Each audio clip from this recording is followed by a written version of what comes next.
জানি না আমি আর এই জায়গায় কখনো আসবো কি না, বা নবাব সিরাজউদ্দৌলা হিরাজিল প্রাসাদ নিয়ে আর কোনো ভিডিও বানাবো কি না। হয়তো এটাই আমার শেষ ভিডিও, বা মানুষ বাংলায় নবাব সিরাজউদ্দৌলা হিরাজিল প্রাসাদ নিয়ে এটাই হয়তো শেষ ভিডিও।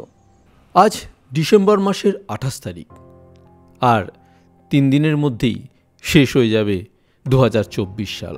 বহুদিন যাওয়া হয়নি নবাব সিরাজউদ্দৌলার হিরাজিল প্রাসাদে।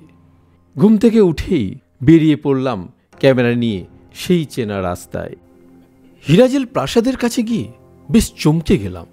প্রাসাদে যাওয়ার রাস্তাটুকুও পর্যন্ত আর সেভাবেই নেই। আগে তাও বাইক নিয়ে যাওয়া যেত, যদিও আমি বাইক নিয়ে গিয়েছি, খুব রিস্ক নিয়ে গেছে। আপনারা দেখছেন এদিকে পুকুর আর এদিকে একটি সরু পথ, এখানে চাষ হচ্ছে, চাষের জমি একদম পুকুর পার অবধি এখানে এরা ঘিরে ফেলেছে। সেই জায়গা একদিন শহীদ মিনার স্থাপন হবে বলে তার ভিত্তিপ্রস্তর তৈরি হয়েছিল। লেখা হয়েছিল নবাব সিরাজউদ্দৌলার সম্পূর্ণ নাম বা উপাধি সমেত সম্পূর্ণ নাম, নবাব মনসুরুল মুলক মির্জা মোহাম্মদ শাহ আলী খান সিরাজউদ্দৌলা হাইবাত জং বাহাদুর। কেটে গেছে অনেকটা সময়, প্রায় বছর 4 আগে এসেছিলাম এখানে। ঝোপ জঙ্গল কাঁটা সব কিছু সরিয়ে একদিন প্রবেশ করেছিলাম এই বাঁশবাগান তথা নবাব সিরাজউদ্দৌলার হিরাজিল প্রাসাদে। তারপর আরও 2 বছর, 2022 সাল 23শে জুন পলাশী দিবসে স্থাপিত হলো এই ভিত্তিপ্রস্তর। তৈরি হলো নতুনভাবে, নতুন উদ্যোগে সিরাজ উদ্যান। এইদিকে লেখা রয়েছে সিরাজ, এবং বাগানের আরেক দিকে রয়েছে সেই উদ্যান। বাংলা বিহার উড়িষ্যার নবাবিয়ানার স্মৃতিতে এই যে ইটের স্তম্ভটি দেখছেন, এই স্তম্ভটি স্থাপনা করা হয়েছিল। সেই সময়কার নানা ইতিহাস তুলে ধরা হয়েছিল ছোট্ট ছোট্ট এই বোর্ডগুলোর মাধ্যমে। মুর্শিদাবাদের চিত্রকলা, পলাশী যুদ্ধের পর হিরাজিলের অবস্থান, পলাশী যুদ্ধের পরবর্তী হিরাজিলের কিছু ছবি, পলাশী যুদ্ধের যে মানচিত্র হয়েছিল তার ছবি, নবাব আলীবর্দী, নবাব সিরাজউদ্দৌলার তাদের জীবনের ছোট্ট ছোট্ট ঘটনা, এই বিভিন্নভাবে সাজিয়ে তোলা হয়েছিল এই সিরাজ উদ্যান। প্রথম যেদিন আসি, আজ থেকে প্রায় 4 বছর আগে কি আরও একটু বেশি সময়, জিয়াগঞ্জের শিক্ষক মহাশয় পরীক্ষিত বাবুর সহযোগিতায় একদিন এসে পৌঁছেছিলাম এই বাঁশবাগান তথা নবাব সিরাজউদ্দৌলার হিরাজিল প্রাসাদের এই ধ্বংসাবশেষের মাঝে। বাঁশবাগান আজও রয়ে গেছে। কাঁটাঝোপ এলাকার মানুষ কিছুটা হলেও পরিষ্কার করেছে, চলাচলের উপযুক্ত হয়ে আছে এই জায়গা, কিন্তু যেটা দরকার ছিল সেটা হয়নি। সেই হিরাজিল প্রাসাদ আজও মাটির তলায়। আজও সেই হিরাজিল প্রাসাদের টুকরো যেমন ছিল ঠিক 4 বছর আগে যা দেখিয়েছিলাম তেমনই আপনারা দেখতে পাচ্ছেন। সেই রকম অবস্থাতেই পড়ে আছে নবাব সিরাজউদ্দৌলার হিরাজিল প্রাসাদ। বহু মানুষ আজও কিন্তু এই হিরাজিল প্রাসাদের ধ্বংসাবশেষ দেখতে আসেন, খোঁজেন। নবাব সিরাজউদ্দৌলার কোনো স্মৃতি যদি তারা পান, অনুভব করার চেষ্টা করছেন। কোনো কিছুই তো নেই, তবু একটু অনুভব করার চেষ্টা। কিচ্ছু বদলায়নি বন্ধুরা, যেমন ছিল তেমনই রয়ে গেছে। সেই যে ভাগীরথী, শত শত বছর ধরে বয়ে চলা ভাগীরথী, নবাব সিরাজউদ্দৌলার হিরাজিল প্রাসাদের পাশ দিয়ে বয়ে চলা সেই ভাগীরথী আজও কিন্তু তার গতিতেই বয়ে চলেছে, গ্রাস করেছে হিরাজিল প্রাসাদকে। যেটুকু ধ্বংসাবশেষ তখনও দেখেছিলাম, আজও সেই ধ্বংসাবশেষগুলিই রয়েছে। কালের নিয়মে, সময়ের সাথে সাথে বহু ধ্বংসাবশেষ প্রতি বছর একটু একটু করে গিলে খাচ্ছে এই ভাগীরথী। শুধু একটা দীর্ঘশ্বাস। আমরা কি পেরেছি না আমরা পারিনি, এই প্রশ্নের উত্তর জানি না, সময় বলে দেবে। একসময় মতিঝিলের ঘসিটি বেগমের যে সাঙ্গি দালান, বিখ্যাত সাঙ্গি দালান দেখে বলতে পারা যায় প্রায় ঈর্ষান্বিত হয়েই নবাব সিরাজউদ্দৌলা তৈরি করেছিলেন তার স্বাদের হিরাজিল প্রাসাদ। মুর্শিদাবাদে একসময় প্রচুর প্রাসাদ ছিল, কিন্তু ধ্বংস হয়ে গেছে সবই। আমরা হয়তো বলি যে সিরাজউদ্দৌলার প্রাসাদই কেন ধ্বংস হলো, তা নয় বন্ধুরা। নবাব মুর্শিদ কুলি খান যে প্রাসাদে বাস করতেন, চেহেল সতুন প্রাসাদ, সে প্রাসাদ ধ্বংস হয়ে গেছে। ঘসিডি বেগমের যে প্রাসাদ ছিল, যে সাঙ্গি দালান মতিঝিলে, তাও ধ্বংস হয়ে গেছে। মোহনলালের এক প্রাসাদ ছিল, সেটাও ধ্বংস হয়ে গেছে। নবাব সরফরাজ খানের নাগিনাবাগে একটি প্রাসাদ ছিল, সেটাও ধ্বংস হয়ে গেছে। জগৎ শেঠের মহিমাপুরের প্রাসাদ, সেও ধ্বংস হয়ে গেছে। তো আর কি বলবো, মানে সেই সময়কার যত প্রাসাদ ছিল সবই কিন্তু ধ্বংস হয়ে গেছে। তার সাথে হিরাঝিল প্রাসাদও ধ্বংস হয়ে গেছে।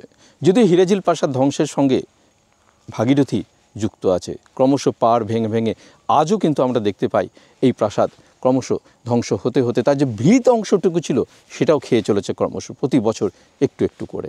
ধ্বংসলীলা এই মুর্শিদাবাদের ইতিহাসে কিন্তু অব্যাহত। বর্তমানে যা কিছু আমরা দেখতে পাই মির্জাফর বা তার পরবর্তী বংশধরদের নির্মিত সেই সমস্ত স্থাপত্যগুলিই দেখতে পাই। তবুও হাজারদুয়ারি চত্বর বা কেল্লা নিজামতের মাঝে নবাব সিরাজউদ্দৌলার একটি মদিনা মসজিদ এবং তার হলুদ রঙের একটি জুরুদ মসজিদ আজও জ্বলজ্বল করে এবং বলে যে আমি ছিলাম, আমি আছি এবং আমি থাকব। একবার ভাবুন তো, না আছে কোনো কমিউনিকেশন, না আছে নদীপথে সেইভাবে কোনো যোগাযোগ, না আছে কোনো ব্রিজ, তবুও মানুষ আসছেন অনেকটা পথ, তারা টোটো করে নদী পেরিয়ে তারা কিন্তু আসছেন। কিসের টানে আসছেন? ঝোপ জঙ্গল দেখতে?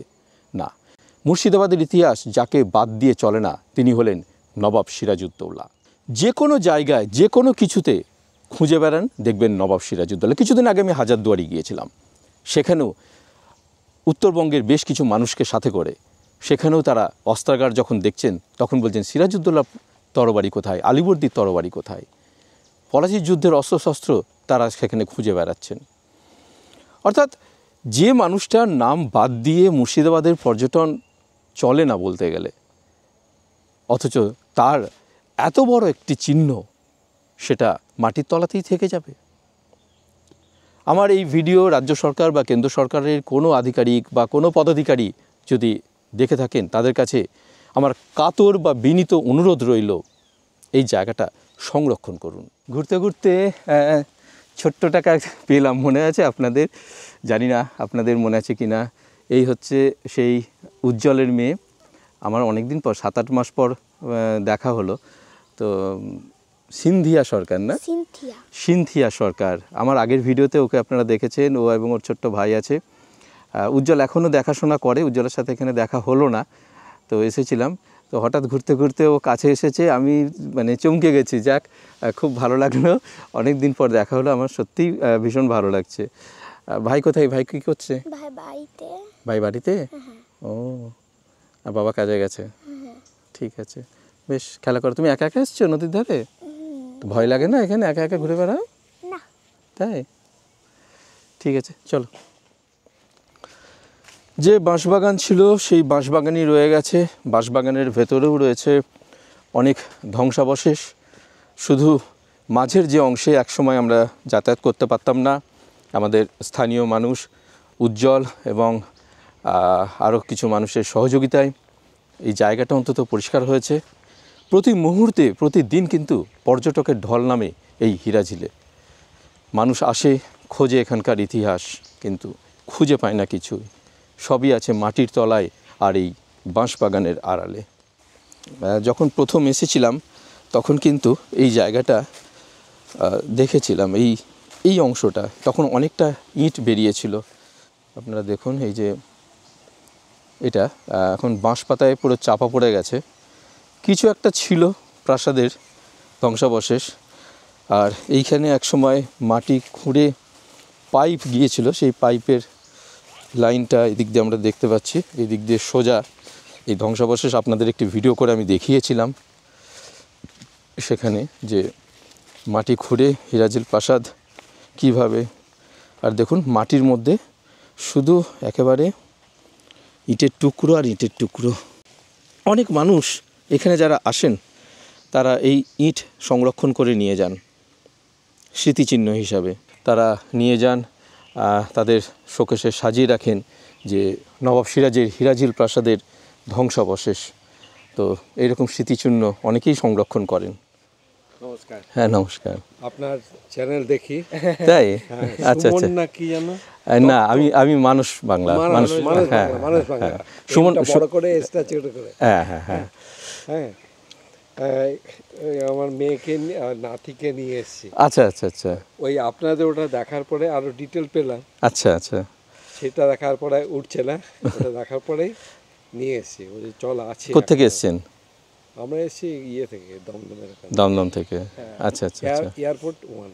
আচ্ছা আচ্ছা বহু জায়গায় ঘুরেছি, বহু ধ্বংসাবশেষ ঘুরেছি, কিন্তু হিরাজেল প্রাসাদের আন্দোলনের প্রথম থেকে ওতপ্রোতভাবে জড়িয়ে গিয়েছিলাম।